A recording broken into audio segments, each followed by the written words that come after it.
इस कार्यक्रम के पुण्यार्जक हैं विद्या अरह गुरु भक्त परिवार चातुर्मास आयोजक श्री दिगंबर जैन धर्म प्रभावना समिति उदयपुर एवं श्री पार्श्वनाथ दिगंबर जैन मंदिर उदासीन आश्रम अशोक नगर उदयपुर चातुर्मास स्थल निवेदक वर्षा योग समिति 2026 एवं सकल दिगंबर जैन समाज उदयपुर अध्यक्ष श्री मेवाड़ बागड़ महासभा श्रीमान लक्ष्मीलाल श्रीमती तिलक देवी मनोज नेहा अंकित सपना एवं पोता पोती पंक्षी अंश माहिर एहसास समस्त बोहरा परिवार उदयपुर राजस्थान। आज रोज की तरह ना होकर के आज रविवार की तरह कुछ अलग से भाव जगा भक्तामर आप रोज सुन रहे हैं। आज रविवार ये प्रवचन होगा। एक व्यक्ति घर की सफाई कर रहा था। घर की सफाई करते करते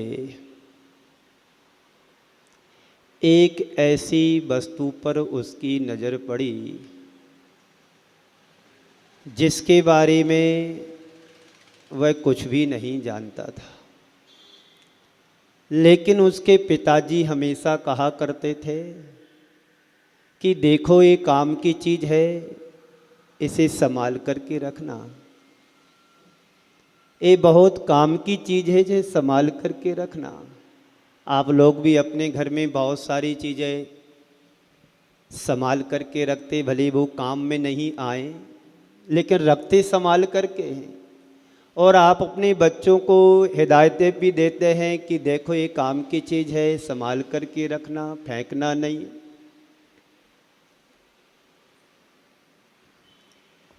उसी चीज़ को देख कर के वो व्यक्ति घबरा गया कि कैसे लोग हैं जो काम में भी चीज़ें नहीं आती और बहुत सारा जगह घेरती है, संभाल करके रखो। उसने उठाया और जा कर के फेंक दिया कचड़े घर में। थोड़ी देर बाद उसी रास्ते से एक व्यक्ति निकला। उसकी नज़र उस वस्तु पर पड़ी जो इसने फेंक करके आया था। उसने उठाया, देखा, ये तो बड़ी काम की चीज़ है। कई बार ऐसा धोखा भी हो जाता है। अच्छी चीज़ को व्यक्ति जल्दी जल्दी गुस्से में आकर के अलग कर देता है। ऐसा ही उसने किया। सामने वाले व्यक्ति ने देखा, पलटा, उठाया, अरे ये तो बड़ी काम की चीज़ है। मालूम वो क्या थी? वीणा थी। क्या थी? वीणा थी, जिसके तार टूटे हुए थे। उसने टूटे हुए तारों को जोड़ा। जैसे ही तारों को जोड़ा और जुड़ते ही संगीत निकलने लगा। वह व्यक्ति हर्ष से झूम उठा।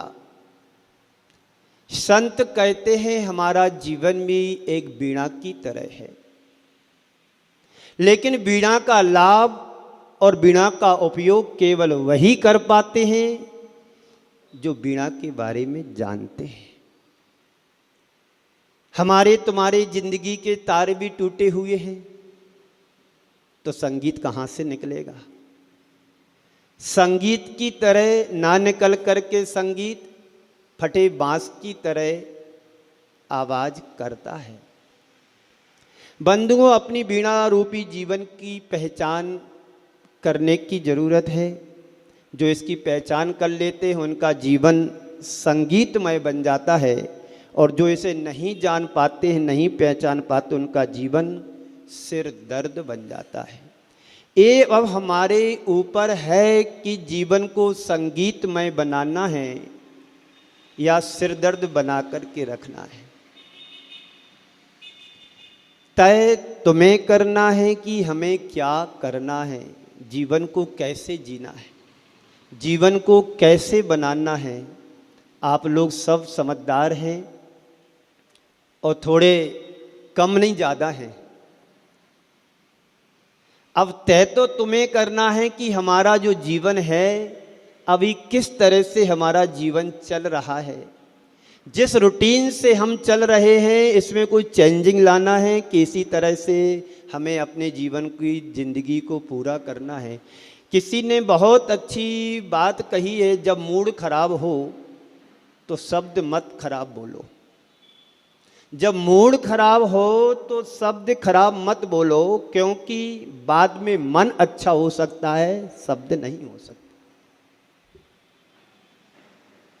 तो तालियां तो बजाओ जब बात अच्छी लगी।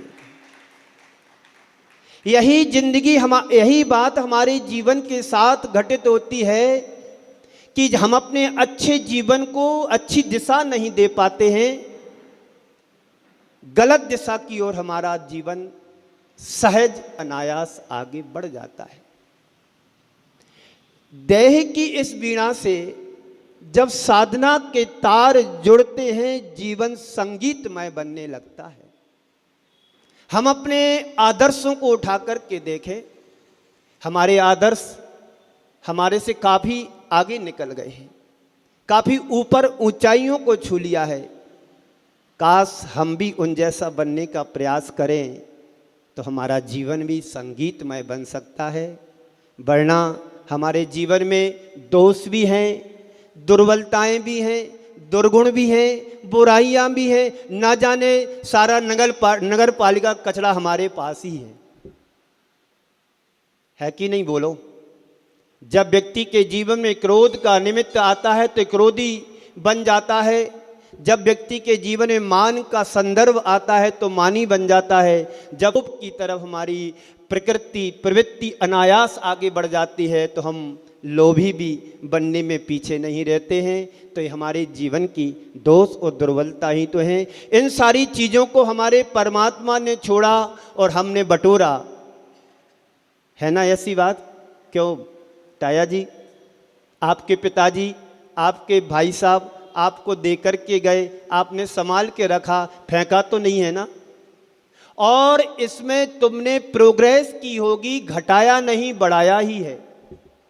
ये आपका विवेक है, ये आपकी महानता है कि हमने पूर्वजों की विरासत को बढ़ा करके आगे बढ़ाया है, घटाया नहीं। ये हमारा सबसे महत्वपूर्ण पॉइंट की बात है।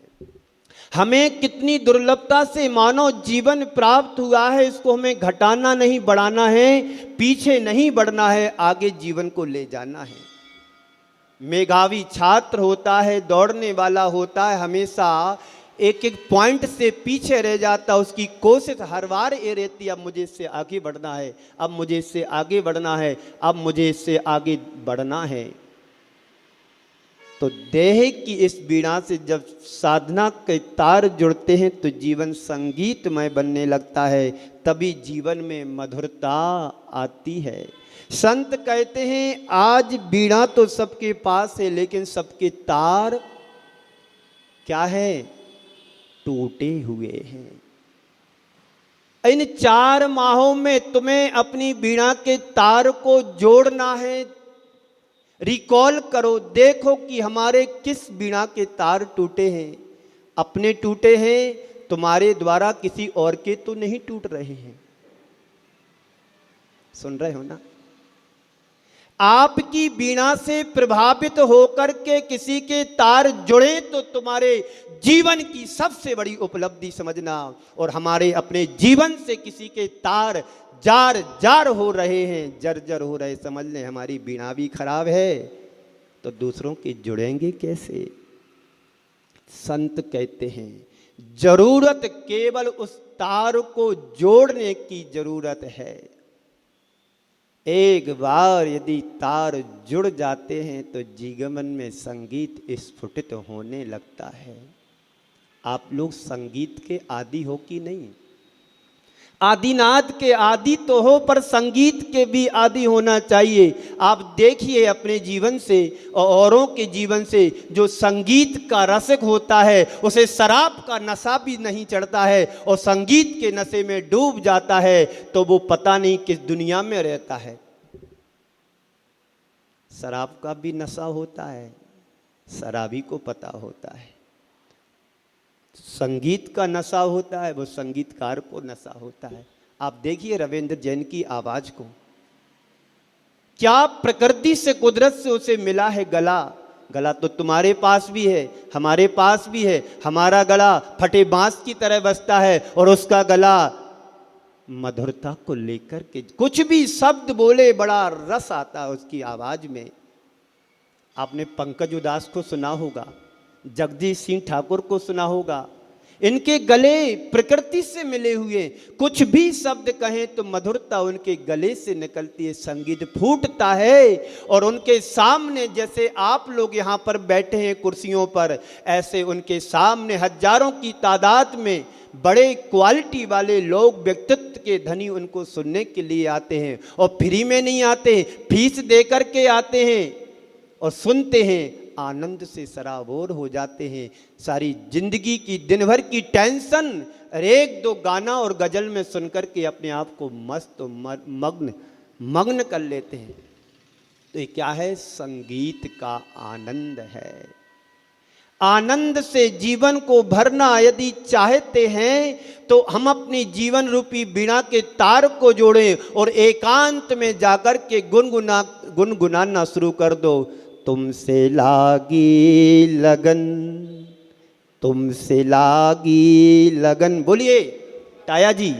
तुमसे लागी लगन, ले लो अपनी शरण पारस प्यारा। तुमसे लागी लगन, ले लो अपनी शरण पारस प्यारा। जब ये तुम्हारे अंदर से सुर निकलेगा, तुम्हारा जीवन आनंद से भर जाया करेगा। तो धर्म और कुछ नहीं करता है, धर्म हमें उस टूटे हुए तार को जोड़ने के लिए उत्प्रेरित करता है। उत्प्रेरित समझते हो? प्रेरणा मिलती है हमें। धर्म यदि हमारे जीवन में नहीं होता तो आज हम संसार की गलियों में भटक रहे होते। धर्म हमें बुराइयों से बचा करके अच्छाइयों की ओर उत्प्रेरित करता है। धर्म हमें उठा करके अच्छे स्थान पर ले जाता है। धर्म हमारे लिए संसार की गलियों से बचा करके हमें अच्छी जगह स्थापित कर देता है। और जिसके तार जुड़ जाते हैं उसका जीवन आनंद से भर जाता है। हमारे जीवन में आनंद हो, प्रसन्नता हो, माधुरी हो। प्रसन्नता सबको प्रिय होती है, अप्रसन्नता कोई नहीं चाहता है। मधुरता सबको अच्छी लगती है, प्रियता सबको अच्छी लगती है, मधुरता सबको अच्छी लगती है। कटुता किसी को प्रिय नहीं लगती है। कोई नहीं चाहता है कि मेरे जीवन में किसी प्रकार की कटुता आए। मधुरता सब चाहते हैं। आप चाहते हो कि छोटा बच्चा भी मेरे साथ अच्छा व्यवहार करे? चाहते हो कि नहीं? बोलो, आवाज आना चाहिए। आप चाहते हो कोई मेरे साथ दुर्व्यवहार करे? क्यों? जैसे आप चाहते हो कि मेरे साथ कोई दुर्व्यवहार ना करे, तो सामने वाला भी तो आपके लिए चाहता कि आप अच्छा व्यवहार करो। ये कहां से चालू होना चाहिए? अपने परिवार से, अपने बच्चों से। आप अपने छोटे बच्चों को आप करके बोलोगे तो वो भी आपको आप करके रिस्पॉन्स देगा, और आप किसी को तू करके बोलोगेगा तो तुम्हें तू शब्द का ही आंसर मिलेगा। एक दिन सुनाया था मैंने, घर की मालकन नौकर को डांट रही है। कांच का सामान था, धोखे से कहीं रख दिया। घर की मालकन आई, पैर लगा, ठोकर लगा, कांच का सामान था, टूट गया, फूट गया। उसे नौकर को डांट रही, क्यों बे? देख करके नहीं रखता है। क्यों बे? देख करके नहीं रखता है। दूसरे दिन नौकर से टूट गया, क्यों भी? देख के नहीं चलता है। दोनों चीजें उसी की गलती है। समझ में बात आ रही है? आप कह रहे हो कि देख करके नहीं रखता, और कह रहे देख करके नहीं चलता। ये हमारी सोच समझ की कमी है। जिन आंखों से हम अच्छाई को देखते हैं उन्हीं आंखों से बुराई को भी देखते हैं। एक संत, एक राजा था और राजा की रोज सवारी निकलती थी। एक व्यक्ति राजा से बात करना चाह रहा था लेकिन बात नहीं कर पा रहा था। एक दिन उसने हिम्मत जुटाकर के राजा से बात कर ही ली। राजा भी उसे देखता था कि ये व्यक्ति मुझे घूरता है, देखता है, पर बोल कुछ नहीं पा रहा है। एक दिन उस व्यक्ति को मौका मिला और राजा से बात कर ली, और जिस दिन से बात की वो मौन हो गया। सुन रहे हो शशिकांत जी? बात करके राजा से वो मौन हो गया, फिर किसी से बोले नहीं, ना परिवार में बोले, ना घर में बोले, ना किसी से बोले, ना मित्रों से बोले। लोग परेशान, यह कैसा आदमी है, अभी तक तो बात करता था, बोलना बंद कर दिया। लोगों ने बहुत उकसाया कि तू बोल बोल, क्यों नहीं बोल रहा है। कुछ दिन बाद बोलता है कि भैया, जिस मुख से मैंने राजा से बात कर ली तो तुम लोगों से क्या बात करूं मैं। जिस मुख से मैंने राजा से बात कर ली, तुमसे बात करने का मेरा मन नहीं होता है। बस संत कहते हैं जिस मुख से तुमने भगवान के गुणगान गा लिए, उससे संसार की प्रपंचों की बातें करें किससे करूं मैं। यही तुम्हें धर्म प्रेरणा देता है। जिस मुख से तुमने भगवान की पूजन कर ली, जिस मुख से तुमने गुरु की अर्चना कर ली, उस मुख से संसारी प्राणियों की बात करना उचित नहीं लगती है। बंधुओं, मौन हो गया। आप हो सकते हो मौन? संगीत बजना चाहिए। तो कटुता किसी को अच्छी नहीं लगती है। कोई भी नहीं चाहता है कि मेरे जीवन में किसी प्रकार की कटुता आए। हमेशा मेरा जीवन माधुर्यता से भरा रहे, संगीतमय जीवन चले, हमारे जीवन में अच्छाई जुड़े। लेकिन प्रश्न है कि जीवन में माधुर्य कैसे प्रकट हो, जीवन में अच्छाई कैसे जुड़े, ये हमारे जीवन का एक प्रश्न होना चाहिए। संत कहते हैं जिन रास्ते पर चलने पर तुम्हें कांटे लगते हैं, उस रास्ते पर क्या तुम चलना चाहते हो? चलोगे? जिस रास्ते में कांच और कांटे पड़े हुए, इस रास्ते पे आप क्या करते हो? संभल करके चलते हैं। गाड़ी चलाते समय गड्ढे यदि सड़क पर हों तो कितनी सावधानी रखते हो। यदि जीवन में गड्ढे जुड़ रहे हैं, आ रहे हैं, तो वहां पर भी हमें सावधानी रखने की जरूरत है। तो प्रश्न है कि हम अपने जीवन में माधुर्यता कैसे प्रकट हो रहे हैं और हम अपने जीवन की करवाहट को कैसे दूर करें। जैसे बाहर की कटुता किसी को पसंद नहीं होती है, वैसे ही जीवन के अंदर की कटुता भी किसी के अंदर नहीं होना चाहिए। जैसे तुम बाहर से माधुर्यता के प्रति सजग रहते हो, वैसे ही अपने भीतर की भी मधुरता को बनाए रखने के लिए प्रयत्नशील रहना चाहिए। लेकिन मुश्किल यह है कि व्यक्ति बाहर से जितना सजग और सावधान रहता है, उतना अंदर से नहीं हो पाता है। बंधुओं, आचार्य कहते हैं ये भी विचित्र एक संयोग है कि बाहर का जो माधुर्य है वह तुम्हें बाहर से आता है, और भीतर की जो कटुता है वह भी भीतर से ही आती है। हमारे मन में जब विचार आता है, जब शुभ विचार आते हैं, तो बाहर भी शुभ प्रवृत्ति हमारी परिलक्षित होती है, और भीतर यदि हमारे अंदर कटुता आती है, दोष आते हैं, तो बाहर भी वैसा व्यक्ति के द्वारा दिखाई देने लगता है। सबसे पहले आग लगती है तो मन में लगती है। समझ में आ रही बात? सबसे पहले यदि कोई अच्छाई की बात उठती है तो विचारों में आती है, और यदि खराब चीज आती है तो विचारों में आती है, वचन में तो बाद में आती है, और क्रिया में उसके लास्ट में आती है। तो आचार्य कहते हैं जिस स्थिति पे, जिस स्तर पर रोक सको विचारों को, तो अशुभ विचारों को बचने का प्रयास करो, वहीं पर रोक दो। विचारों में आ भी जाए तो वचनों में रोक दो, वचन में आ भी जाए तो फिर एक्शन में भी रोक दो। क्रिया नहीं होना चाहिए।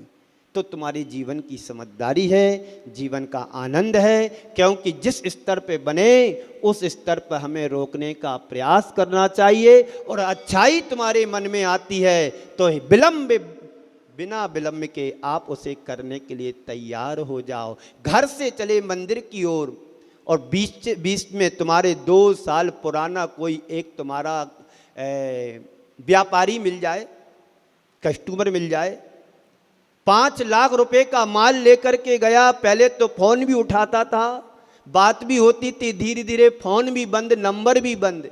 अचानक मिल जाता, तुम अपने धवल वस्त्र पहन करके मंदिर की ओर जा रहे, पूजन की सामग्री लिए, सामने गाड़ी से आया, अरे भाई साहब मैं बाहर चला गया था, विदेश गया था थोड़ा पैसे कमाने के लिए, मैंने सोचा चलो आपके पैसे दे दूं, आप चल सकते मेरे साथ? हाँ चलिए।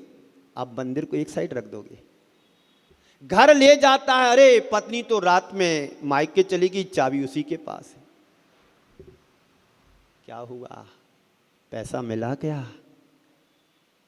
आप अपने भरोसे पर विश्वास रखते तो वो घर देने आता, बोलते कि नहीं मुझे अभी मंदिर जाना है, दूसरा काम नहीं, पैसा तो मिले ना मिले उसकी परवाह नहीं, जब 2 साल से नहीं मिला तो 2 दिन 2 घंटे और सही। ये सोच रख सकते क्या? जहां लाभ होता है वहां लोभ बढ़ता है। पहले विचारों में लोभ आता है, फिर बाद में सामने दिखाई धीरे धीरे। किसी से पूछो आप कैसे हो, बस अच्छा हूं, बस अच्छा हूं। थोड़ा और डेप्थ में जाओ, अरे क्या बताओ जी, अजी ऐसा है वैसा है, चल रहा है, खींचतान के चला रहा हूं। जैसे जैसे व्यक्ति के जीवन से जुड़ते जाओ उसकी कमजोरियां धीरे धीरे बखान करने लगता है। ये व्यक्ति की प्रकृति है, इस प्रवृत्ति और प्रकृति से हमें बचना चाहिए। तो आचार्य कहते भीतर का जो माधुर्य है और भीतर की जो कटुता है उसका स्रोत एक ही है, वह हमारी सोच, हमारी प्रवृत्ति, हमारी मनोवृत्ति की परिणतियां हैं। हमारे ही हमारे चित्त में ही माधुर्य प्रकट होता है और हमारे ही चित्त में कटुता प्रकट होती है। दोनों ही चीज़ें हमारी अपनी परिणति पर होती है, हमारी सोच पर होती है, हमारी प्रकृति पर होती है। इस धरती पर भी लोग हैं जिन्हें हम महापुरुष के रूप में पहचानते हैं, जानते हैं, और इस धरती पर वो लोग भी जन्म लिए जिन्हें हम दुर्जन के रूप में जानते हैं। एक सज्जन होते, एक दुर्जन होते हैं। इस धरती पर कृष्ण हुए हैं तो कंस भी हुए हैं, इस धरती पर महावीर हुए तो मारीच भी हुए, इस धरती पर राम हुए तो रावण भी हुए, इस धरती पर गांधी हुए तो गोडसे भी हुए। सबकी राशि, सबकी राशि बोलो दिनेश जी, एक है। राम और रावण की राशि एक है, महावीर और मारीच की राशि एक है, और कृष्ण और कंस की राशि एक है। चाहे राम हुए या कृष्ण हुए, महावीर हुए, हम उन्हें संत महात्मा के रूप में पूजते हैं, और वे भी लोग हैं जिन्हें हम दुरात्मा, दुष्ट और दुर्जन के रूप में आज देख रहे हैं।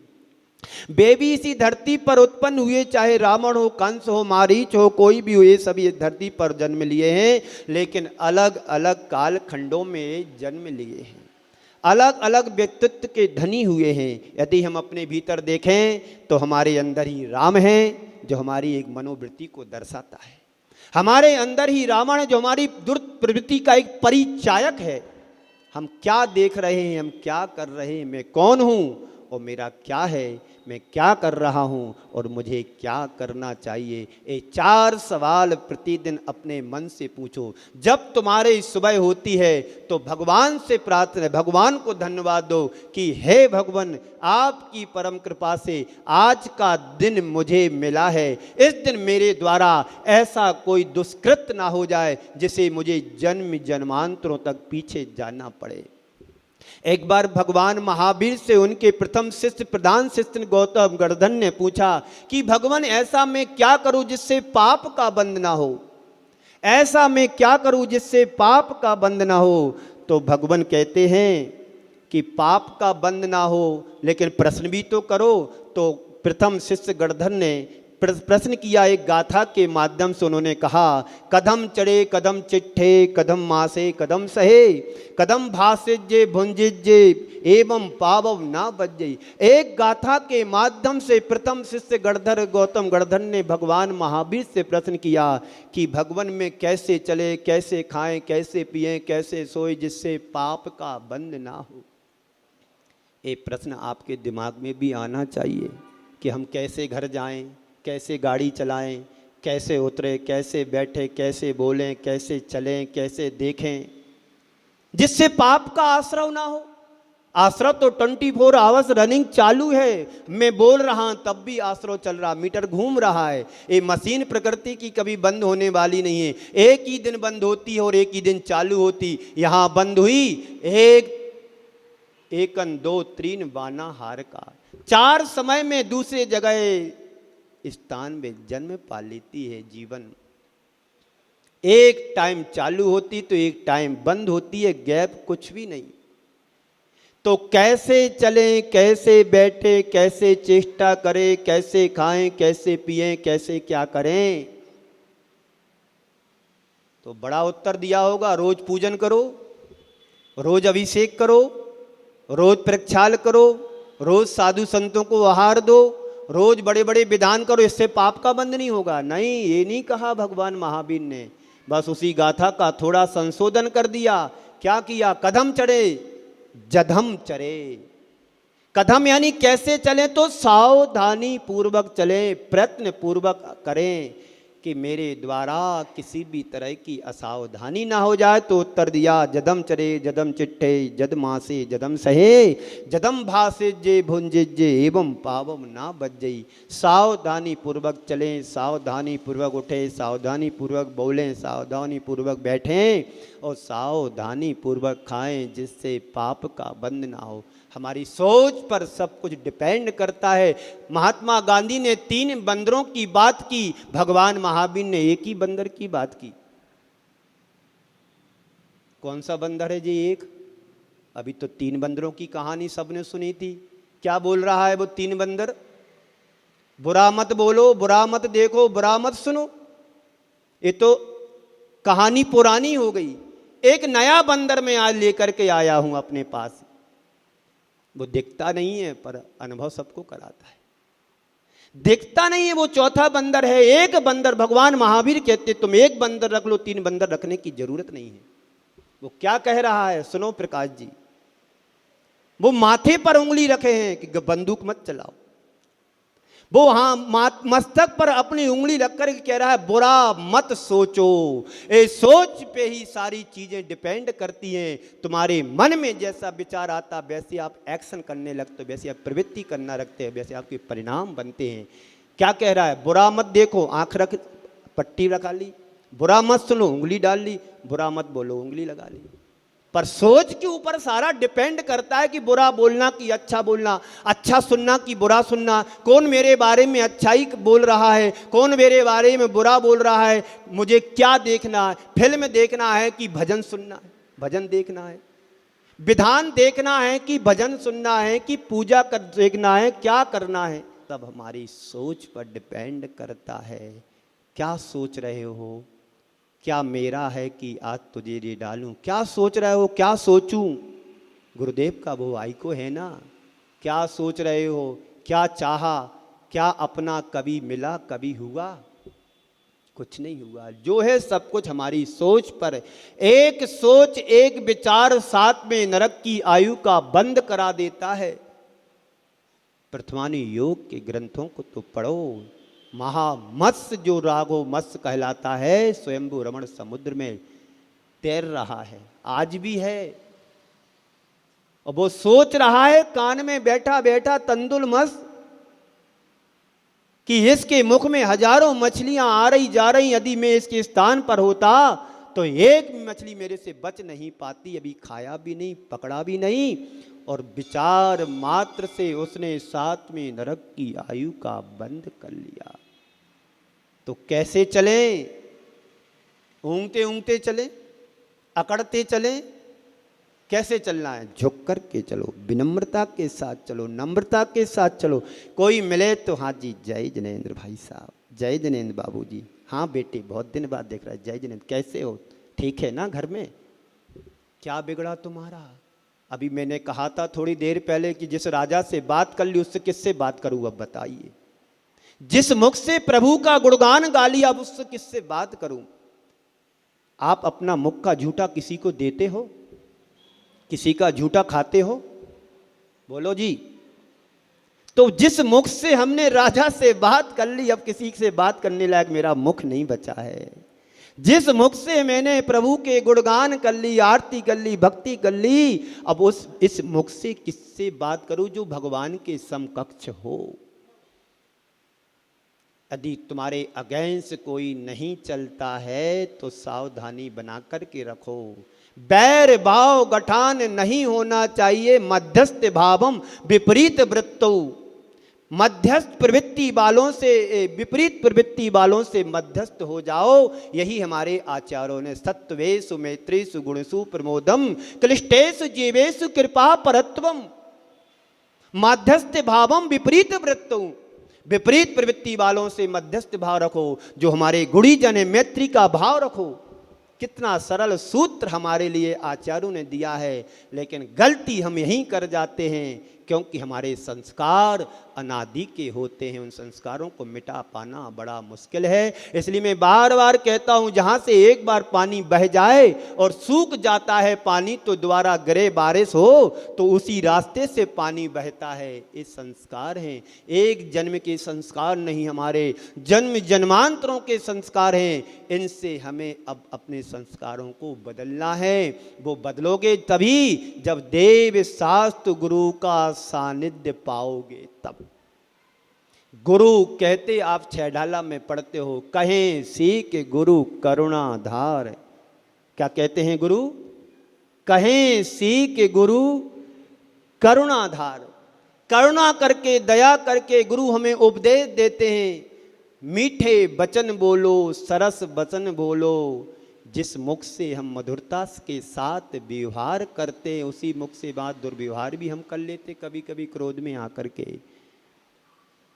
तो कहते हैं कि हमारा ही रूप राम का है, तो हमारा रूप जब विकृत होता है तो रावण का रूप बन जाता है। हमारा ही रूप महावीर है, जब हमारा रूप विकृत होता है तो मारीच बन जाता है। ये सब अपने रूप हैं।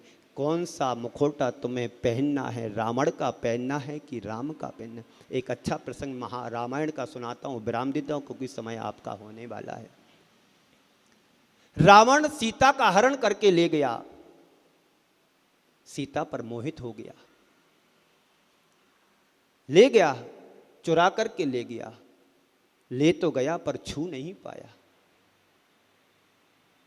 काफी प्रयास करने के बाद रावण सीता का स्पर्श नहीं कर पाया, क्योंकि उसका संकल्प था कि जो मुझे चाहेगा मैं उसी को छूंगा। बहुत दिन बीत जाने के बाद अपने भाई कुंभकर्ण के पास पहुंचा कि भाई, मैं सीता को चाहता हूं पर सीता मुझे नहीं चाहती, ऐसा मैं क्या करूं, कुछ उपाय बताओ। अरे पगले, तेरे पास विद्या है, सब कुछ है, तू मेरे से पूछ रहा है? सीता जिसको चाहती तू रूप उसका बना ले। अरे भाई, ऐसा तो मैं कई बार कर चुका हूं। जब राम का रूप रखता हूं तो वैसे गलत भाव भी मेरे अंदर नहीं आते। क्या कहा कुंभकर्ण ने? सीता यदि राम को चाहती है तो तू राम का रूप क्यों नहीं धर लेता है? तो रावण कहता है, ऐसा तो मैंने कई बार कर लिया। राम का रूप बनाते ही मेरे विचार सात्विक बन जाती, सोच पवित्र बन जाती है, जीवन धन्य हो जाता है। हम जब रावण का रूप धरते हैं तो हमारी इन आंखों में विकृति आ जाती है, और जब हम राम का रूप रखते हैं तो हमारी आंखों में पवित्रता और सात्विकता झलकने लगती है। ये सब हमारी सोच और विचार पर डिपेंड करता है। तो हमारा रूप ही रावण का रूप है और हमारा रूप राम का रूप है। हमारा रूप एक महावीर का है तो दूसरा रूप मारीच का है। एक हमारा रूप कृष्ण का है तो दूसरा रूप कंस का है। तय तुम्हें करना है कि हमें किस रूप को फॉलो करना है। आचार्य कहते हैं ये सब हमारी चित्त की वृत्तियों का एक प्रतीक है। वस्तुतः अतीत में राम और रावण दो व्यक्ति हुए हैं, कृष्ण और कंस दो व्यक्ति हुए, महावीर और मारीच रूप के रूप में दो व्यक्ति हुए। लेकिन सच्चे अर्थों में देखा जाए तो ये केवल दो व्यक्ति ही नहीं थे, दोनों मनोप्रवृत्तियों के परिचायक रहे हैं। एक बार ऐसा हुआ कि कृष्ण वन विहार कर रहे थे। वन विहार करते करते सारथी बनकर के जा रहे थे। उनके साथियों ने रोका कि भगवान तुम इस दिशा से मत चलो, रास्ते में एक सड़ा गला मरा हुआ कुत्ता पड़ा हुआ है। क्या पड़ा? दुर्गंध युक्त, कोसों के जीव उसकी दुर्गंध से मर रहे हैं। कृष्ण ने कहा कि नहीं, मैं तो उसी रास्ते से जाऊंगा जिस रास्ते से मुझे जाना है। जैसे ही कुत्ते के पास पहुंचते हैं, सबने अपनी नाक पर रूमाल लगा लिया, कपड़े से नाक बंद कर ली, और कृष्ण जी ने वही रथ रोका जहां पर मरा सड़ा गला कुत्ता पड़ा था। और कहते हैं कि देखो अर्जुन, इनकी दंत पंक्तियां कितनी सुंदर चमक रही है। संत कहते हैं बुराई में भी अच्छाई देखने की प्रवृत्ति होना चाहिए। अच्छाई में दोष देखने के दुर्गुण तो सबके पास होते हैं, अच्छाई में बुराई देखना कोई बड़ी बात नहीं। बुराई में अच्छाई देखो तब बड़ी बात कहलाती है। हार तो होना है, कोई बड़ी बात नहीं। हार में भी जीत करके दिखाओ, ये सबसे बड़ी बात होती है। तो राम भी रावण से लड़े, और राम तो पहले से भी कहते थे मेरी सीता को लौटा दो, मुझे युद्ध नहीं करना है, लेकिन अहंकार किसी को झुकने नहीं देता है। रावण का अहंकार आज भी हमें पतन का कारण बनता है, और राम की विनम्रता आज हमारे आदर्श बनकर के हमारे जीवन को ऊंचाइयां प्रदान करती हैं। बंधुओं, आप सबका समय हो रहा है, बस मन खराब हो तो शब्द खराब मत बोलना, क्योंकि बाद में मन अच्छा हो जाता है, शब्द अच्छे नहीं हो पाते हैं। इसलिए ध्यान रखना, हमें अपने जीवन को सुंदर बनाना है, संगीतमय बनाना है। बीणा की कीमत समझो और बीणा के तार जोड़ने का प्रयास करो। हमारी बीणा की हमारे जीवन की दुर्बलता है कि हमारे पास बीणा तो है पर तार जोड़ने की कला नहीं है। सबका जीवन एक बीणा की तरह है। हम अपने जीवन रूपी बीणा को तार जोड़ने, वो तार जुड़ेंगे साधना से, तो हमारे जीवन का संगीत स्फुटित होगा। ये संगीत तुम्हारे जीवन को आनंदमयी बनाएगा। और यदि तार नहीं जोड़ पाए और बेकीमती चीज को तुमने यूं ही समझ करके मिसयूज कर दिया, छोड़ दिया, तो जीवन भी तुम्हारा चला जाएगा और कुछ मिलने वाला नहीं है। हम अपने जीवन की तारों को जोड़ें, आपसी संबंधों में मधुरता लाएं, आपसी प्रेम माधुर्य सौहार्द का वातावरण बनाएं, जिससे हमारे जीवन के टूटे हुए तार जुड़ेंगे, अपने जीवन को ऊंचाइयां प्रदान कर सकेंगे। इसी मंगल पुनीत भावना के साथ पूज्य गुरुदेव के चरणों में नमन करते हुए इन 4 पंक्तियों के साथ में अपनी वाणी को विराम देता हूँ। आंखों में अगर अरमान हो तो जहान तुमसे दूर नहीं, आंखों में अगर अरमान हो तो जहान तुमसे दूर नहीं, और पाखों में अगर उड़ान हो तो आसमान तुमसे दूर नहीं। इस कार्यक्रम के पुण्यार्जक थे विद्या अरह गुरु भक्त परिवार चातुर्मास आयोजक श्री दिगंबर जैन धर्म प्रभावना समिति उदयपुर एवं श्री पार्श्वनाथ दिगंबर जैन मंदिर उदासीन आश्रम अशोक नगर उदयपुर। चातुर्मास स्थल निवेदक वर्षा योग समिति 2026 एवं सकल दिगंबर जैन समाज उदयपुर। अध्यक्ष श्री मेवाड़ बागड़ महासभा श्रीमान लक्ष्मीलाल, श्रीमती तिलक देवी, मनोज, नेहा, अंकित, सपना एवं पोता पोती, पंक्षी, अंश, माहिर, एहसास, समस्त बोहरा परिवार उदयपुर राजस्थान।